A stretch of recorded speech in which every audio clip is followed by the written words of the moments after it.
ধৰ্ম অধৰ্মক লৈ পেলাই বহুতে পণ্ডিতালি কৰে অসংগে নাজানে তব প্ৰকৃতি নিবিড়ি কিন্তু যিবিলাকে ভকতৰ সংগই লৈ পোৱা নাই সৎসংগ পোৱাই নাই সি প্ৰকৃতি নিবিড়ি কেনেকৈ যাব যিজনে গাড়ীহে চলাব শিকিছে কিন্তু ৰাষ্ট্ৰীয় ৰাজপথত ৰাজমাৰ্গত ক'ত ৰখিব লাগিব কি সিগনেল দিলে বাওঁহাতে যাব কি সিগনেলে সোঁহাতে যাব তেওঁ জানিব জানো সেইকাৰণে কৈছে গাড়ী চলাব জানিলেই নহ'ব গাড়ী চলোৱাৰ অনুজ্ঞাপত্ৰ হাতত লাগিব গতিকে গাড়ীখন হ'ল দেহটো গীতাৰ ভাষাত গাড়ীখনে হ'ল দেহটো আৰু গাড়ীখন বা দেহটো চলোৱাৰ অনুজ্ঞাপত্ৰ নামে হ'ল শৰণ কোৱা নাই জানো যে সকলো বাদ দি তুমি মোকে ভজা মোতে শৰণ লোৱা মই তোমাক ৰক্ষা কৰিম কোৱা নাই জানো সৰ্বধৰ্ম পৰিত্যাজ্য মামেক শৰণম ব্ৰজ সকলো বাদ দি মোকেই ভজা মই তোমাক পৰিত্ৰাণ কৰিম এতিয়া গাড়ীখন চলাব বহুতেই জানে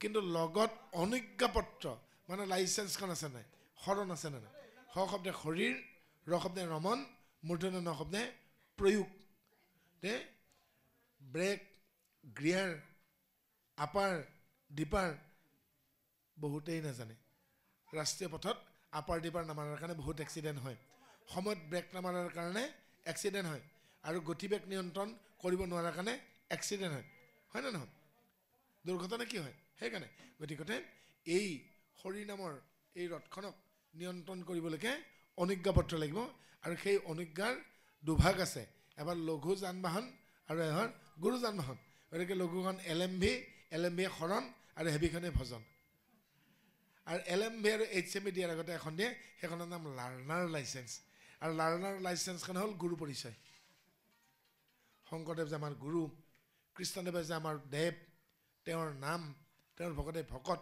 এইখিনি যেতিয়া জনাই দিয়া হ'ল লাৰ্ণাৰ লাইচেন্স শিকাৰু 18 বছৰ নহ'লে গাড়ীৰ অনুজ্ঞাপত্ৰ নিদিয়ে তেতিয়াহ'লে 15 বছৰ 16 বছৰতে স্কুটি কিয় দিছে চৰকাৰে কি লাগিব লাৰ্ণাৰ লাইচেন্স হয়নে গতিকে প্ৰথমতে আমি এইখিনি শিকাই দিব লাগিব দেহৰ ৰথ ঘূৰমন ইন্দ্ৰিপান সেনাগণ বিষয় অৰণ্য সংসাৰৰ চিত্তবৃত্তি ধনুৰ্বান লোভ মোহ শোষণান ভোগ যে ভৈলা মৃগয়া তাৰ নৱম অধ্যায় দুলৰী ছন্দ নহয় জানো এই দেহটোৱে ৰথখন ঘূৰমন আৰু অৰ্জুনৰ ৰথৰ 5টা ঘোঁৰাই হ'ল মনৰ 5টা ভাগ ইন্দ্ৰিপান সেনাগণ আৰু পঞ্চকৰ্মেন্দ্ৰিয় পঞ্চজ্ঞানেন্দ্ৰিয়ৰ লগতে এই ৭২,০০০ নাৰীৰে হৈ থাকে এইবিলাক হ'ল আমাৰ দুই পক্ষৰ মাজৰ 18 অক্ষহনি সৈন্য বিষয় অৰণ্য সংসাৰৰ চিত্তবৃত্তি ধনুৰ্বান লোভমোহ শোষণান ভোগ যে ভৈলা মৃগয়া তাৰ অৰ্জুনক কৃষ্ণই কৈছে তোমাৰ হাতত কি আছে গাণ্ডীৱ ধনু কিন্তু মনত ৰাখিবা তোনত কিমান বান আছে পিছৰ কথা কিন্তু তোমাৰ সন্মুখত দুজন ডাঙৰ শত্ৰু আছে দুৰ্যোধন আৰু দুঃশাসন দুৰ্যোধন হ'ল দুৰ্জনৰ ধন দুঃশাসন হ'ল যি নিজকে নিয়ন্ত্ৰণ কৰে গতিকে দুৰ্যোধন হ'ল লোভৰ প্ৰতীক দুঃশাসন হ'ল মোহৰ প্ৰতীক এই লোভ আৰু মোহ তোমাৰ সন্মুখত থকা দুটা ডাঙৰ লক্ষ্য বস্তু আৰু এই লক্ষ্যৰ বস্তু দুটাক তুমি প্ৰতিহত কৰিব লাগিলে তোমাৰ হাতত দুপাত বান লাগিব বা বান দুপাত নাম কি চিত্ত আৰু বৃত্তি চিত্ত বৃত্তি ধনুৰ্বান কাক বধ কৰিব লোভ মোহ শোষণান ভোগ যে ভৈলা মৃগয়া তাৰ তুমি যদি সংসাৰখনত ভোগ কৰিব বিচাৰিছা তেতিয়া চিত্ত আৰু বৃত্তিৰ দ্বাৰা লোভ আৰু মোহক পৰাভূত কৰিব লাগিব আৰু নহ'লে কিন্তু এই সংসাৰখনত ভোগ কৰাটো অবনা কেনেকৈ ভোগ কৰিবা তেইনা তেক্তেইনা ভুঞ্জিতা মা গৃধা কষ্ট কেনেকৈ ভোগ কৰিবা ত্যাগৰ ভাগত থাকি আনক অপকাৰ নকৰাকৈ অকৰ্ম বিকৰ্মৰ পৰা আঁতৰি স্বদেশ স্বজাতিৰ কল্যাণমূলক কৰ্মত প্ৰবৃত্ত হৈ অসৎ কৰ্মৰ পৰা তুমি নিবৃত্ত হ'ব লাগিব এইটোৱে ভোগ কৰাৰ বিধি অৰ্জুনক সমস্তখিনি বুজাই দিলে গতিকে আমি কি পালোঁ এই দেহটোৱেই হ'ল ৰথখন আৰু সেই ৰথখনৰ নাম কি বাৰু যিখন ৰথত উঠি অৰ্জুনে যুদ্ধ কৰিছিল কপিধ্বজ কপি মানে বান্দৰ কৌটি কৌটি কপি পাইছেনে বৰগীতত কপি মানে বান্দৰ ধ্বজ মানে ধৰ্মৰ ধ্বজা অৰ্জুনৰ ৰথৰ ওপৰত উঠি হনুমানে ধৰ্মৰ ধ্বজা ধৰি আছিল হয়নে গতিকে মনটোৱে ধৰ্ম কৰিবলৈ পটককৈ নকয় মন কৰিলে চন হয় বকৰা মাটিত ধন হয় কয়হে মনটোৱে যেতিয়ালৈকে নাযায় তেতিয়ালৈকে ধৰ্ম নহয়। সেইকাৰণে কৈছে এই ৰথখনৰ নাম হ'ল কপিধ্বজ। অৰ্জুনৰ হাতত কি আছে? গাণ্ডীৱ ধনু। গাণ্ডীৱ ধনু কি বাৰু? আকৌ নিগমলৈকে সময় যাওক। গণ্ডযুগ ইব গাণ্ডীৱ। গণ্ড মানে গণ্ডস্থল। কৰ্ণত কুণ্ডল পিন্ধিলে, মকৰ কুণ্ডল পিন্ধিলে গণ্ডস্থল জিলিকে। গণ্ডস্থলত যদি আমি ফুটাই দিওঁ কি পাওঁ? ৰাজহাড়ৰ প্ৰথম টুকুৰা কখেৰুকা পাম। ৰাজহাড়ৰ প্ৰথম কখেৰুকা টুকুৰাৰ নাম গণ্ড। দুই নিতম্বৰ মাজত য'ত হাড়ডাল শেষ হৈছে, য'ৰ পৰা বান্দৰৰ নেগুৰডাল আছিল, তাৰ নাম ইব। এতিয়া গণ্ডযুগ ইব কি পালোঁ বাৰু? গাণ্ডীৱ। অৰ্থাৎ আমাৰ ৰাজহাড়ডালেই গাণ্ডীৱ ধনু। এইডাল এখন ধনু হ'ব লাগিলে তাত গুণ লাগিব। গুণ মানে 3ডাল ৰছী পাক খাব লাগিব।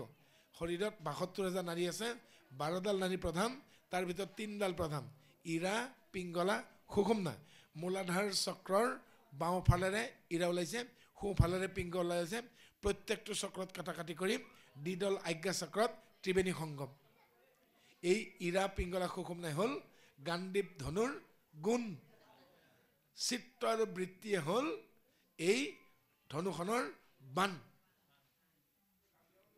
এই হ'ল আমাৰ নিগমৰ অৰ্জুন, নিগমৰ গাণ্ডীৱ, নিগমৰ বান, নিগমৰ ধনু।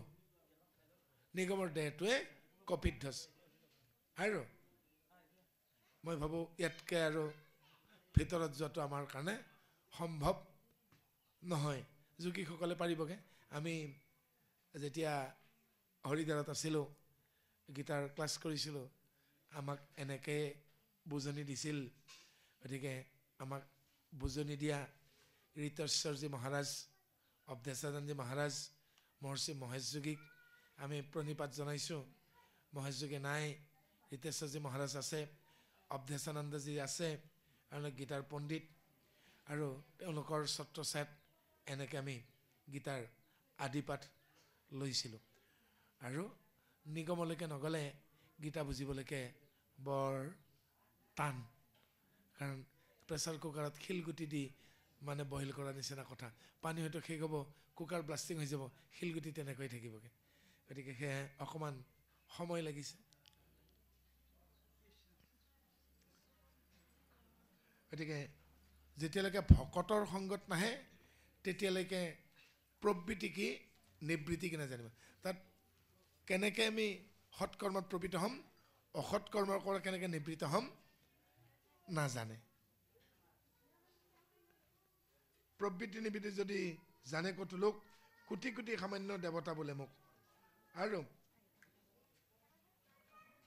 প্ৰবৃত্তি নিবৃত্তি নজনাকৈয়ে বহুতে মোক সামান্য দেৱতা বুলি কয়। সামান্য দেৱতা বুলি কৈ থৈ দিয়ে, হয়নে? আৰু সেইকাৰণে সামান্য বুলি কৃষ্ণৰ ওপৰত যাৰ ভাৱনা আছে, যি তেওঁ পৰম দেৱতা বুলি নাজানে, তেওঁক জানো ল'ব পাৰিব? গতিকে যেতিয়ালৈকে সামান্য দেৱতাৰ ঊৰ্ধত পৰম দেৱতা বুলি জ্ঞানটো নাহে, ভাৱনা নাহে, তেতিয়ালৈকে তেওঁ সিদ্ধান্তত উপনীত হ'ব নোৱাৰিব। দেৱৰ লগত মিহলাই পূজা কৰে, বহুলোকে নজানে মই সেই ঈশ্বৰে। আৰু হে কৃষ্ণ, এনেকুৱা বহুতৰে থাপনা পাবা ঘৰত। তাৰমানে কালি, দুৰ্গা, লক্ষী, সৰস্বতী, তাজমহলটো আনি পেলাই থয় তাতে, হয়নে? আৰু ৰাতিপুৱা গা পা ধুই আহি চবতে এপাহ এপাহ ফুল দি যায়, একদম ধূনা বাতি এইটো বনাইছে। কিন্তু তেওঁ এইটো বুজা উচিত, এখন আসনত এজনহে ব্যক্তি, এখন আসনত এজনহে অফিচাৰ, এখন আসনত এজনহে দেৱতা। এতিয়া আজি এই অনুষ্ঠানৰ কাৰণে মই ছুটি লৈ আহিছোঁ। যিখন কলেজত কাম কৰোঁ সেইখন কলেজৰ প্ৰিন্সিপালৰ নাম হৰিদেৱ গোস্বামী। ভাইচ প্ৰিন্সিপাল বাইদেউ, আমাৰ প্ৰিন্সিপাল ছাৰৰে লগাবগা হয় লক্ষীপ্ৰিয়া গোস্বামী। আৰু মই যিটো ডিপাৰ্টমেণ্টত কাম কৰোঁ তাৰে হেডজনৰ নাম ইন্দ্ৰমণি দত্ত। চব দেৱ দেৱতা আমাৰ কলেজত।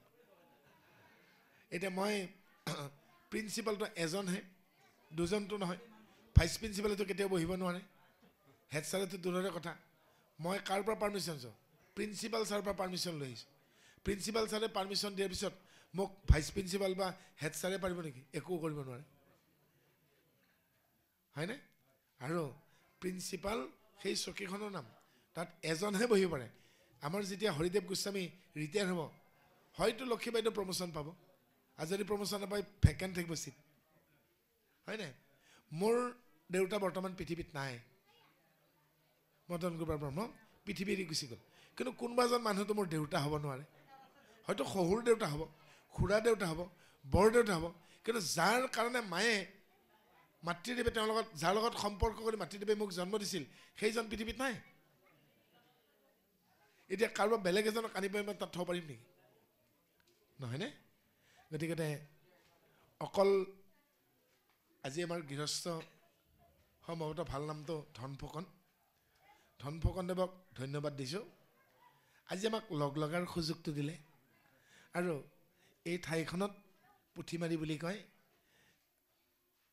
ৰাষ্ট্ৰীয় পথেৰে বহুবাৰ গৈছোঁ আজি ধনফুকন দেৱে কোৱাৰ কাৰণে মই ইয়াত আহিবলৈকে সক্ষম হ'লোঁ মই ভাবোঁ এনেকৈ যদি আকৌ কেতিয়াবা সময় সুযোগ সুবিধা হ'লে আপোনালোকে এনেকুৱা অনুষ্ঠান পাতে মই বুলি কথা নাই হয়তো মই শ্ৰোতা হিচাপে আহিম এনেকৈ হয়তো এনেকুৱা যদি অনুষ্ঠান পাতে নিশ্চয় আমাৰ উঠি অহা প্ৰজন্ম লাভৱান্বিত হ'ব কাৰণ কেৱল বুঢ়াসকলৰ বাবেই নহয় দেই গতিকে আমাৰ ছায়েন্সত দুটা ভাগ থিয়ৰী আৰু প্ৰেক্টিকেল গতিকে অংকত যেনেকৈ সূত্ৰ তাৰপিছতে অংক গতিকে জীৱনত কামবোৰ কেনেকৈ কৰিম সেয়া হ'ল থিয়ৰী সেয়া হ'ল গীতা আৰু প্ৰেক্টিকেল কিতাপখনে হ'ল ভাগৱত নিশ্চয় মই ভাবোঁ এনেকৈ ধনফুকনভাৱে কৰা দি আপোনাসবেও যদি এনেকুৱাকৈ অনুষ্টুপীয়াকৈ কৰক নিজৰ সাধ্য অনুসাৰে 10জন ভকতকে মাতক নহয় জানো নিশ্চয় মই ভাবোঁ উঠি অহা প্ৰজন্মৰ আৰু সকলো শ্ৰেণীৰে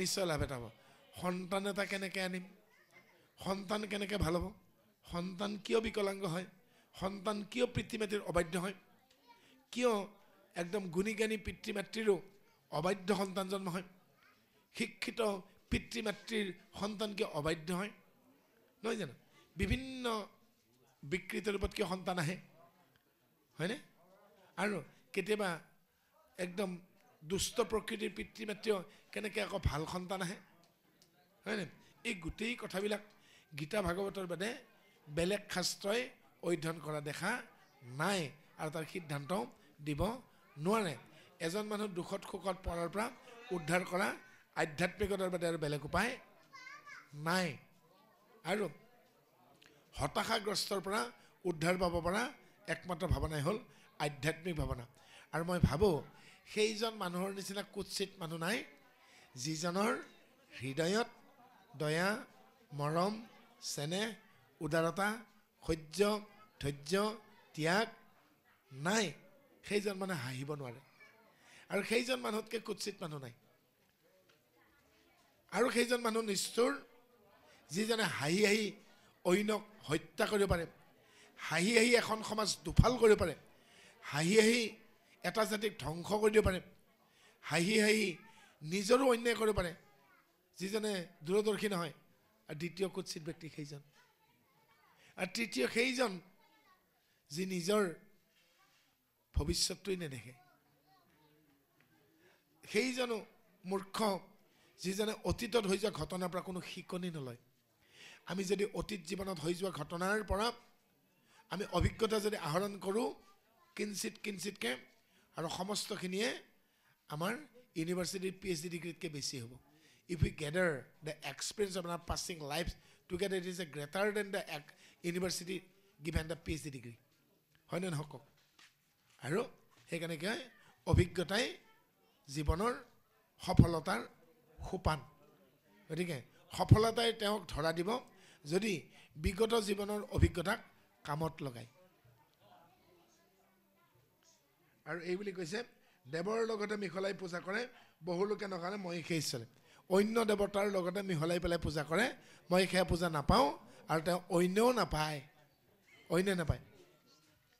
ঈশ্বৰ বুলিয়ে জানে যদি কতো লোক সজহ পালো সংহাৰো তিনি লোক অৱতাৰ ধৰি ভাৰো সৰু পৃথিৱীৰ নিৰাকাৰ অৱলোক নাজানে বিস্তৰ আৰু কিছু লোকেহে জানে যে ঈশ্বৰ কোন সজহ পালো সবাহো তিনি লোক আৰু কেইজন মানুহে জানে যে ঈশ্বৰ বুলি সজু পালো সংহাৰ কৰোঁ আৰু অৱতাৰ ধৰি সৰু পৃথিৱী অৱতাৰ কিয় বুলি ক'লে বাৰু অৱতৰণ কৰে কাৰণে অৱতাৰ যেতিয়া আকৃতিত ডাঙৰ হয় প্ৰকৃতিত ডাঙৰ হয়, ওজনত বেছি হয়, ৰূপত ডাঙৰ হয়, কাৰণত ডাঙৰ হয়, তেতিয়া শব্দবোৰ পৰিৱৰ্তন হয়। বগলী পৰে,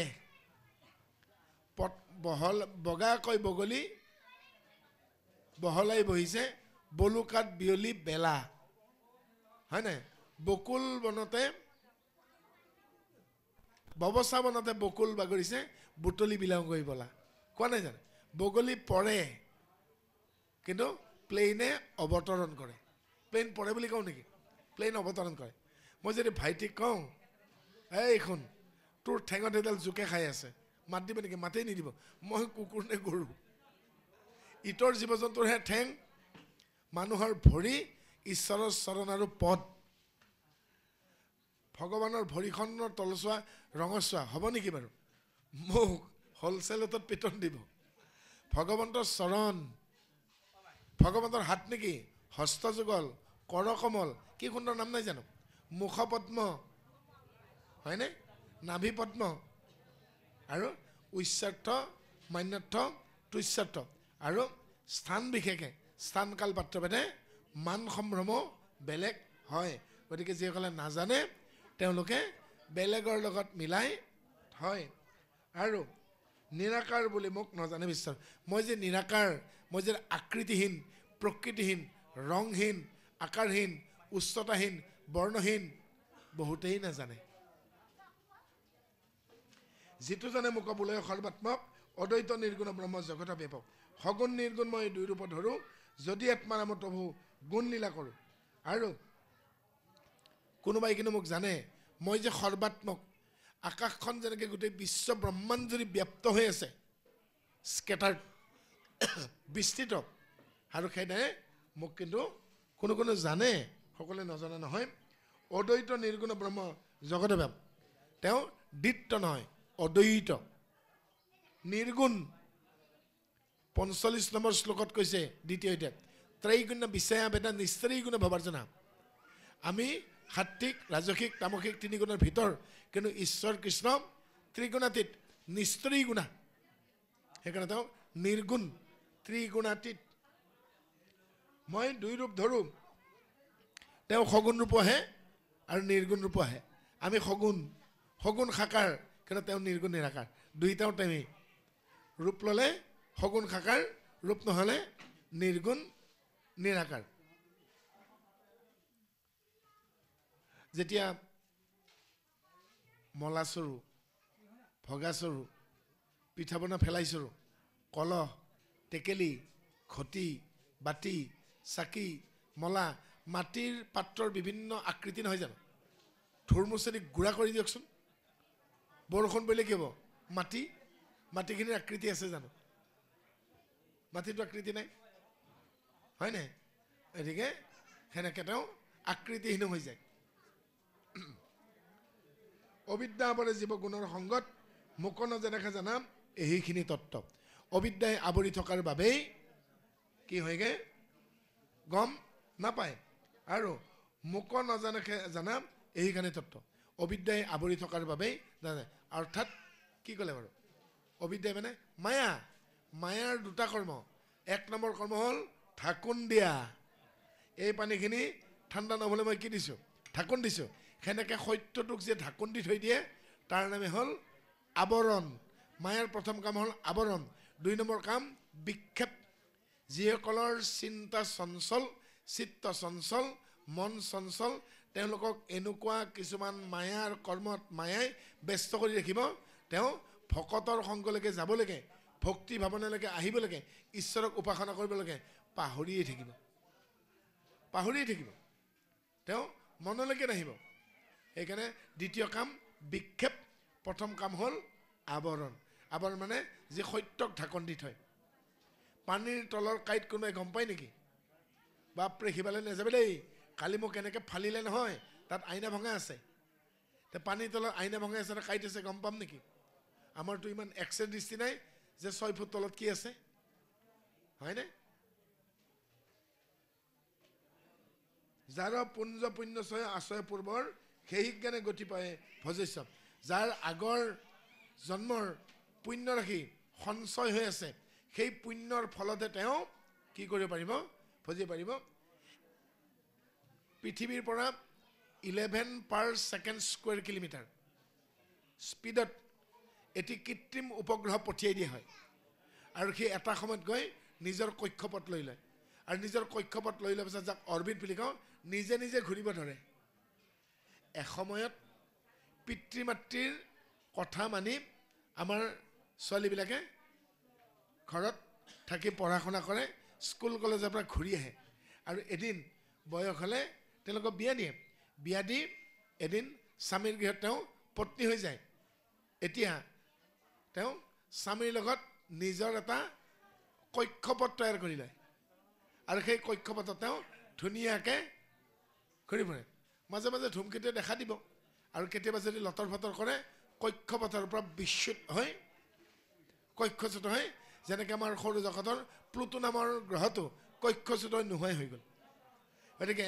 সেইজনে নিজৰ অস্তিত্ব হেৰাব যি কক্ষচ্যুত হ'ব অৰ্থাৎ যি লক্ষ্যচ্যুত হ'ব সি লক্ষ্যভ্ৰষ্ট হ'ব আৰু লগতে কক্ষচ্যুত হ'ব এই শব্দ তিনিটা মনত ৰাখিলে সেইজনেই লক্ষ্যভ্ৰষ্ট হয় যি একশৰণৰ পৰা ভ্ৰষ্ট হয় সেইজনে কক্ষচ্যুত হ'ব অস্তিত্ব হেৰাব যি পাগলামি কৰিব নহয় জানো দুডাল ৰেল লাইনৰ ওপৰত এখন ট্ৰেইন যায় নাযায় জানো ট্ৰেইনখন যোৱা ৰেলৰ চিৰি দুটাৰ নাম আছে আস্থা আৰু বিশ্বাস আৰু ৰেলৰ চিৰি দুটা এনেই নাথাকে শিলগুটি আৰু কিয় নাজানে শ্লিপাৰ হয় নাই আৰু শ্লিপাৰডালৰ নাম কি বাৰু ট্ৰেন্সপাৰেঞ্চি স্বচ্ছতা হয় নাই প্লেইনৰ ওপৰৰ পৰা চালে সেইটো চেলা পৰি থকা যেন লাগে চেণ্টিপেড নালাগে জানো আৰু তাত মাজত শিলগুটিবিলাক নাই জানো জীৱনৰ পথটো ইমান মসৃণ নহয়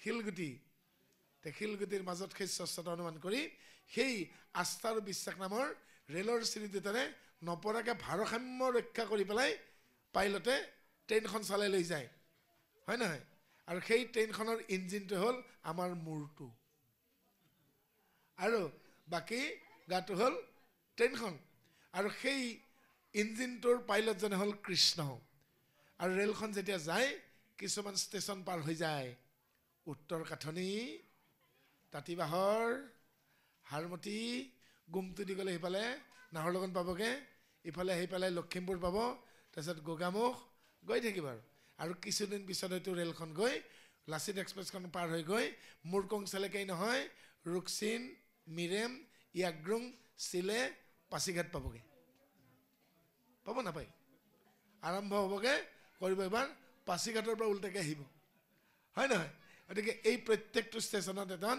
ষ্টেচন মাষ্টাৰ থাকে আৰু সেই ষ্টেচন মাষ্টাৰজন বেলেগ কোনো নহয় মন ষ্টেচন মাষ্টাৰে ছিগনেল দিব লাগিব তই যাব পাৰ নহয় নহ'লে কিন্তু ষ্টেচন মাষ্টাৰ হাতত 24 মিনিট থাকে জানে ইচ্ছা কৰিলে সি CM-তকৈও পাৱাৰ বেছি তাৰ 24 মিনিট ৰখাই থৈ দিব পাৰে ট্ৰেইনখন হয়নে গতিকে মনটোৱে ইচ্ছা কৰিলে কৃষ্ণকো বাধা দিব পাৰে নাখাওঁ ভাত খোৱালি নুধুওঁ গা ধোৱালি নিগিলো কি কৰ কেঁচুৱাই বমি কৰি দিব পাৰে পাইছে বুজি গতিকে এই মনটোক কেনেকৈ নাকি লগাম মন ভাই লৈও নাম আনন্দে বচিয়া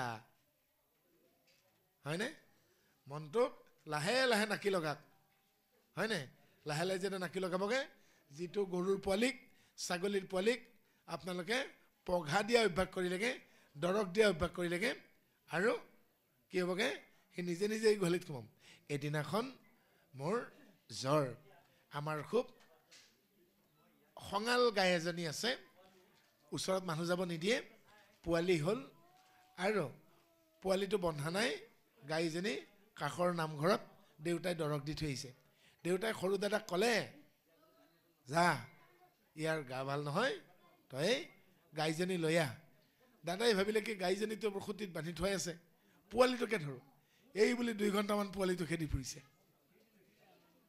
পাৰিলেনে পোৱালিটো ধৰিবগৈ গৰুৰ পোৱালি ধৰিবগৈ কেইবাৰ কাম কৰি খাইছে মাখি চাল ছিগি গ'ল তাৰপিছত মোক উঠাই লৈ গৈছে ব'ল তই মোক জ্বৰ একদম পৰি যাওঁ লাগিছে মই নাযাওঁ খিনেৰে দাদা তই মোতকৈ 7 বছৰ ডাঙৰ এই সান্দটো ধৰিব নাই বোলে মই জানা নাই নহয় চাই থাক কি কৰোঁ মই কৈছোঁ খুঁটিটো লৰাই দে, লৰাই ল, ৰছীডাল ছুটি কৰি ল, বোলে পোৱালি বাদ দেৱ, তোক মই যি কৈছোঁ তাকে কৰ, এইবাৰ গৰুটো সামৰি তলে আহ, কি কৰিব বোলো, একো নকৰে, মই কাষত আছোঁ। ঘৰৰ মানুহ চিনিবা বুলি কৈছে, কিন্তু লক্ষ্য পোৱালিটোৰ প্ৰতি মাকৰ। মই দাদাক ক'লোঁ ঘোষাটো গা, কি বুলি, সহজ কৃপালু গুণক প্ৰকাশীয়ে গাই দে ঘোষাটো, বোলে কিয় গাচোন, বোলে লাষ্টত কি কয়, অ' ধেনু যে নমতে বৎস কওঁ পালইয়ে, আনি থাক গাইজনী, পকাই পকাই পোৱালিটো আহি থাকিব। মাকৰ উদ্দেশ্য কাৰ, এক চুহা খাম নহয় জানো, এতিয়া মাকৰ খানাৰ পিছত কি দৌৰি ফুৰিব নেকি, অট'মেটিক গোহালিত সোমাব। সি তেতিয়া দাদাই ঘৰত আহি কৈছে, এইটো মাথাত সেইটো কথা সোমোৱা নাছিল, বোলে গোবৰ অলপ পেলাই দেখি সোমাই ল'বি। গতিকে সৰু সৰু কথাবিলাক আমাক বান্ধ খায়।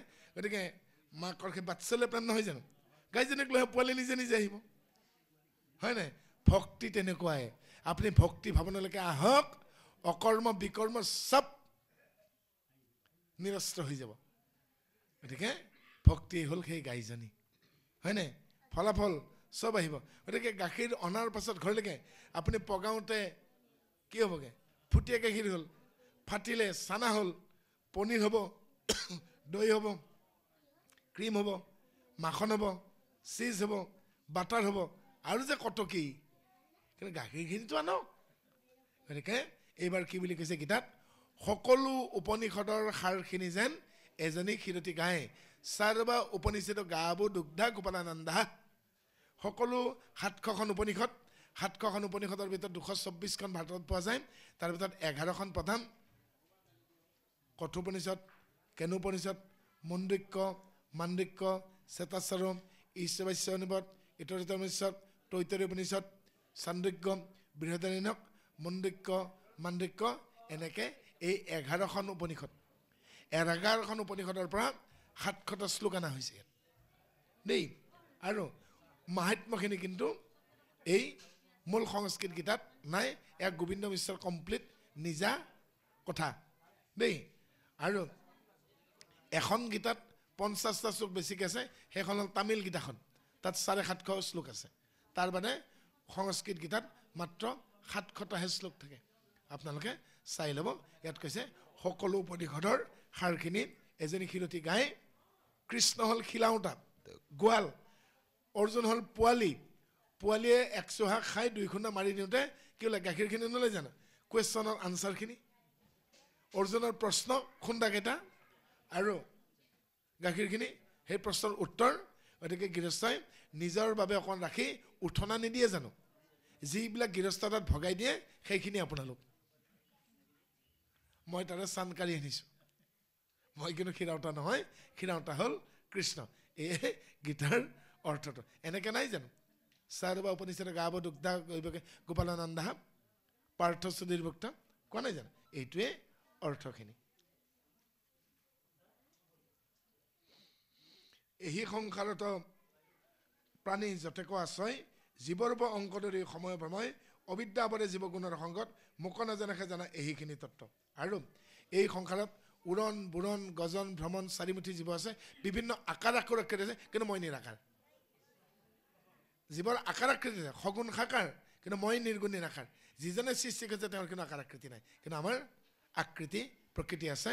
আৰু শেষত গৈ পেলাই কিন্তু সেই নিৰাকাৰতে মিল হ'ব। কি হ'ব, মাটি গৈ পানীত, পানী গৈ জুইত, জুই গৈ বায়ুত, বায়ু গৈ শূন্যত নোহোৱা হ'ব। ক'লেইটো নহ'ব, এটা কাম কৰক, ফুলনি এখনলৈ যাওঁ, ফুলনি এখনলৈ গৈ পেলাই নাৰ্জী ফুলৰ পাত এটা লওক, নাৰ্জী ফুলৰ পাত এটা লৈ পেলাই হাতত থওঁ বাহুতলত, আৰু চাধা যেনেকৈ মানে চাধা খোৱা মানুহবিলাক চাধুবিলাকে সেনেকৈ মলি দিয়ক। এইবাৰ প্ৰথম ৰস ওলাব, সেউজীয়া নীলা ৰস ওলাব, হয়নে? আকৌ মোহৰি থাকক, এইবাৰ হাতৰ তলখন গৰম হ'ব, ৰসখিনি নোহোৱা হ'ল। এইবাৰ 11 মিনিট পিছত দেখিবগৈ হাতৰ তলখন সেউজীয়া হৈ আছে। এইবাৰ আৰু 2 মিনিট মলকগৈ হাতৰ তলখন অকণ ৰঙচুৱা হ'ল, নাহি, কিন্তু পাত্ৰটো আছিল, পাত্ৰটো আছিল, ছিঙি অনাটো হয়, কেমেৰাৰে ফটো তুলি হ'ল, আনা পাত্ৰ হাতৰ তলতে নোহোৱা হৈ গ'ল। আৰু এদিন আমিও এনেকৈ এইখন পৃথিৱীৰ পৰা নোহোৱা হৈ যাম। আমাৰ কাকতি ছাৰৰ কথা মানে ওৱান চাবনে টাইম বাদ দিয়েহে, এতিয়া ৰামো নাই হৈছে, দেও নাই, আপোনাক নাইকিয়াই কৰি দিব, হয়নে? যেতিয়ালৈকে আঘোণৰ পথাৰত পকা ধান থাকে, জহাই হওক বৰাই হওক খালি ধান হওক ডাবুল বেৰা একদম ধান কাটি চোতালত নৰাকেইডাল অৰা কি মহতিয়াই পেলাইছে তোমাৰ পথাৰ বাৰু আৰে নৰাক চাব যাব নেকি আপুনি ধানটো চোতালত আছে হয় নাই গতিকে ধান থকালৈকে মজবুত এতিয়া আপোনালোকক পাত্তা নিদিয়ে কিয় কাৰণে গম পাইছে নাই খেৰৰ পুঁজিহে আৰু কুঁহিয়াৰৰ জালিয়াগাত বুলি ক'লে নিশ্চয় বুজি পায় কুঁহিয়াৰৰ ৰস আমি দি আছোঁ দেউতাই কয় এই লাগনি খৰি আছে নাই বোলে আছে আছেনে আৰু সেই আছে বুলি কৈছোঁ নাই দেখোন সেইখিনি বোলে কি হ'ল বোলে লাগনি খৰি শেষ তাৰমানে বোলে এতিয়া কৰিবি কি বতৰটো বেয়া বেলেগৰ পৰাতো নানো এটা কাম কৰ এই শালখনৰ কাষলৈকে যা য'ত কুঁহিয়াৰ চেপিছিলোঁ জাবৰ খোপা আছে নহয় তাকে সোমাই দে শেষত কুঁহিয়াৰৰ ৰস পগাই আছোঁ লাগনি খৰি শেষ সেই কুঁহিয়াৰ চেপোতে যিখিনি সিঠা ওলাল সেইখিনিও জুই তলত মানে এনেকুৱা বিল্ডিংটো সৰু হ'ব বাপেকক মানে বাৰীতে হেৰি দিছে খৰি দিছেগৈ বাদ দে আৰু দুই বেৰ বঢ়াই দিছোন বাপেকক খৰিতে ঠাইখিনিলৈকে ঘৰটো বঢ়াই দিছেগৈ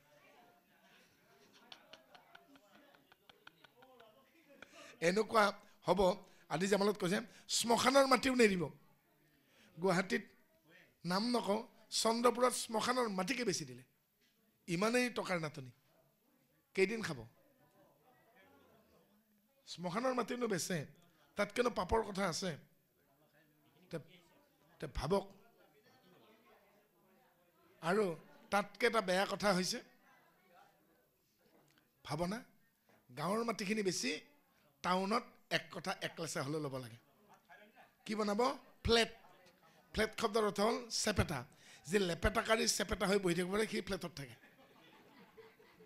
কাৰণ মাজত এটা কৰিডৰহে আৰু 3 ফুটীয়া ইফালৰ মানুহ সিফালে যাব সিফালে এই নাযাবি নাখাবি নুচুবি সেইখনে মানে বান্ধি থোৱা কুকুৰৰ খং বেছি আৰু যিবিলাক ল'ৰা ছোৱালী আমাৰ ফ্লেটত জন্ম হয়গৈ যি মানে ইফালে সিফালে যাব নোৱাৰে খেলিবলৈকে ফিল্ড নাই পথাৰ নাই কলৈকে যায় লেট্ৰিন বাথৰুম টিউশ্যন পাকঘৰ বেডৰুম কিটচেন ইত্যাদি ইত্যাদি গতিকে বান্ধিয়ে থৈছে সেই নাকামুৰি কি কৰিব এৰাল পালেই যদি লাওমোৰা গৰু হয় কাৰ বেৰা ভাঙি ঠিক নাই হয়নে শিং থকা গৰুতকৈ লাওমোৰা গৰু কিন্তু বেৰা বেছিকৈ ভাঙে কাৰণ উদঙীয়া গৰু ঢাকন নোহোৱা চৰুত জেঠী আৰু পঁইতাচোৰাই কি কৰে চুইমিং কৰে নহয় জানো আৰু উদঙীয়া গৰুৱে বেৰা ভাঙে গতিকে সদায় কিন্তু আৰবেৰ লাগে